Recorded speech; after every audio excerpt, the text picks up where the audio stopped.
right? Riding a cable car up and down the hills of the city, right? That's what the Warriors season has been like. They started off 12-3, the best record in the West. However, it went downhill pretty fast. The Warriors went 13-23 in their next 36 games, falling to below 500 multiple times.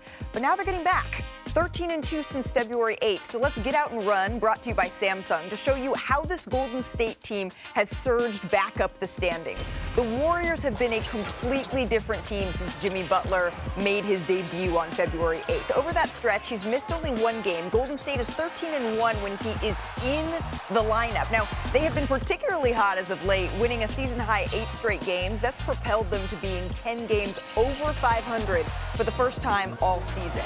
And of course, the Warriors capped off this run with a 26-point win over the Kings on Thursday, their 5th 20-point win since Butler arrived. And in that victory, Steph, he made 2 3-pointers and became the first player to make 4,000 threes in NBA history. And to boot, he did it on his birthday. So, Bob, you've had a first-hand look at so many of those 3-point buckets. Can you just put into perspective this milestone for Steph Curry? You know, look, everybody appreciates him, as they should. Stephen A's got a good term called box office. I'm not sure anybody embodies that more than this guy. Everybody that's played basketball or watched basketball wishes they could take the shots he takes and make the shots he makes. There is no bad shot for Steph Curry. There really isn't. When he was with the Warriors, when I was there, I remember asking a coach one time, Malika, I said, was that a good... Curry took some crazy shot, and he grabbed me. He goes, there is no bad shots for him. And the fact that he's doing it for as long as he's done it, will that record be broken? I don't know. But he was the one that began this 3-point barrage, and he has that label deservedly. And to see him hit that record, happy for him, happy for everything he's accomplished. That's it? I could do more. I'm trying to be fair. For a guy that got you 4 championships. Okay, thank you. I texted him on his birthday. I said thank you for everything. Let me take over. Sorry, First of all, didn't even call. Stephen, well, he's busy. First of all, Stephen, you talked about grit.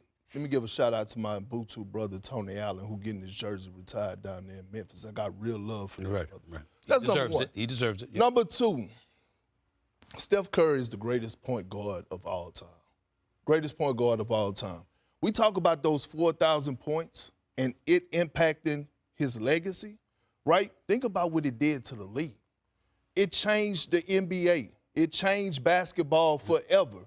You talk about these guys that wish they could take these shots, these kids that wish they... Well, I'm actually in the gym watching these... But I'm not sure that's...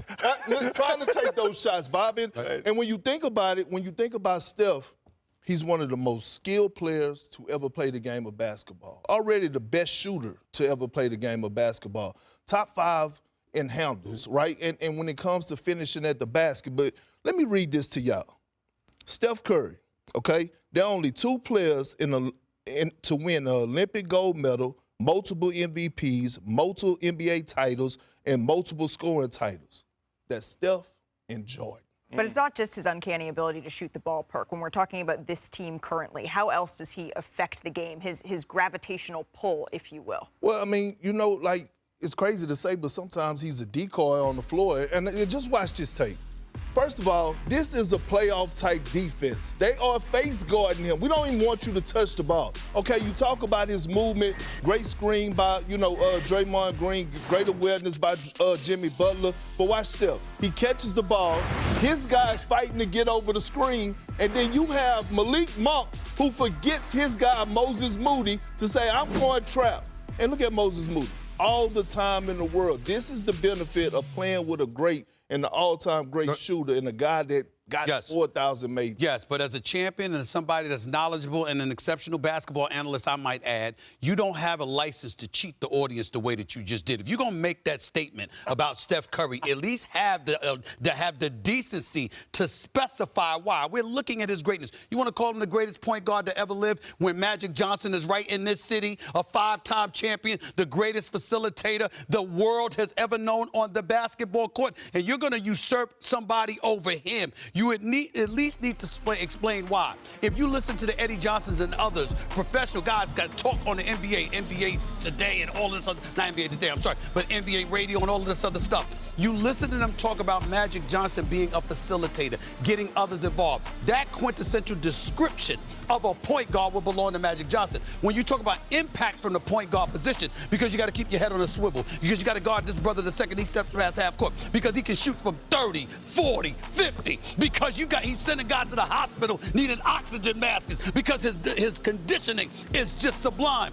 All of those different things would point to Steph Curry validating what you said about him. To leave those things out and to just throw out there the greatest point guard ever, when Magic Johnson is still alive in this city, right down the road, is sacrilegious. You explain better next time. That's all I'm saying.